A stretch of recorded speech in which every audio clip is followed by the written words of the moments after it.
নমস্কার, ক্লাসিং কিচেনের তরফ থেকে সবাইকে স্বাগত জানাই। আপনাদের ভালোবাসায় আমার চ্যানেলে 3000-এর উপরে সাবস্ক্রাইব হয়েছে। অনেক ছোটদের ভালোবাসা ও বড়দের প্রণাম জানাই। আর আমার রান্নাগুলো ভালো লাগে তাহলে লাইক, কমেন্ট, শেয়ার করবেন। আর অবশ্যই সাবস্ক্রাইব করতে ভুলবেন না। চলুন রেসিপিটা বানিয়ে দেখাই। এখনে দেখাবো এই যে 4টে আম সিদ্ধ করে নিয়েছি। এই আমের আইসক্রিম করে দেখাবো। তো আইসক্রিম করতে কি কি লাগে, এখানে নিয়েছি চিনি মিক্সার গ্রাইন্ডে গুঁড়ো করে নিয়েছি, পুদিনা পাতা, চাট মশলা, জলজোয়ান, আর এটা বিট লবণ। তো এটা আমটা এবার প্রথমে ছুলে নেব।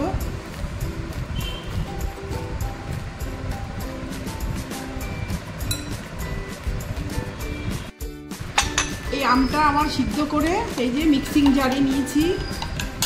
এইবারে এই যে এটা জলজিরা দিয়ে দিলাম, এটা চাট মশলা, এটা বিট লবণ, আর এই যে এখানে চিনিটা পেস্ট করে নিয়েছি, চিনিটা দিয়ে দিলাম। আম তো সাংঘাতিকই টক। আর এই যে পুদিনা পাতা, এটা দিয়ে এবার পেস্ট করে নেব। এটা পেস্ট করে আবার আসছি। এই যে এটা মিক্সিং জারে এটা সব কিছু দিয়ে এটা স্মুথ করে নিয়েছি। এই যে এটা ঢেলে দিলাম। এবারে একটু ফুড কালার দেব, একটু লবণ দেব, একটু ফুড কালার দিলাম, না হলে কালারটা আসে না, নাহলে সবুজ কালারটা ঠিক হয় না, তাই দিলাম। এটা না দিতেও পারেন আপনারা, না দিলেও অসুবিধা নেই, তবে আমি একটু দিলাম আজকে। এটা আমার রেডি হয়ে গেছে আমের আইসক্রিম। এইবার আইসক্রিম মলে ঢুকিয়ে দেবো। এবারে এই যে এইভাবে এটা দিয়ে দিতে হবে।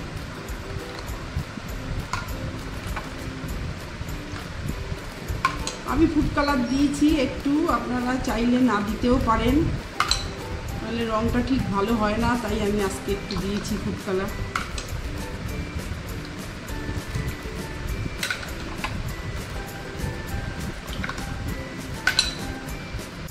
এগুলো এই আইসক্রিম মোলে দেওয়া হয়ে গেল। এইবারে আমি কাঠিটা এইভাবে দিয়ে দিলাম। আপনারা চাইলে এখানে কাগজ দিতে পারেন, অয়েল পেপার দিতে পারেন, কিন্তু আমি এটা এই ঢাকনাটাই দিয়ে দিলাম। হ্যাঁ, এখানে এটা ফ্রিজে 7-8 ঘন্টা রাখতে হবে, তারপরে এটা দেখাবো। এই যে এইভাবে এটা ফ্রিজে রেখে দেবো, ডিপ ফ্রিজে। হ্যাঁ, হাই বন্ধুরা, এই যে আমার আইসক্রিমটা হয়ে গেছে। 7-8 ঘন্টা ফ্রিজে ছিল। এইবার আমি একটা একটা করে বের করে নিচ্ছি। এই যে এটা ম্যাঙ্গো আইসক্রিম।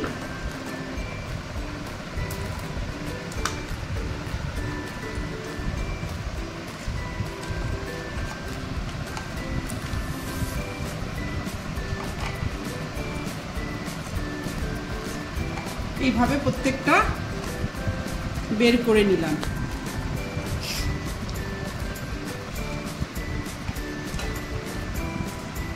হ্যাঁ বন্ধুরা, এইভাবে আপনারা বাড়িতে এই গরমে অবশ্যই এই ম্যাঙ্গো আইসক্রিম করে খাবেন, তো একটু স্বস্তি পাওয়া যায়।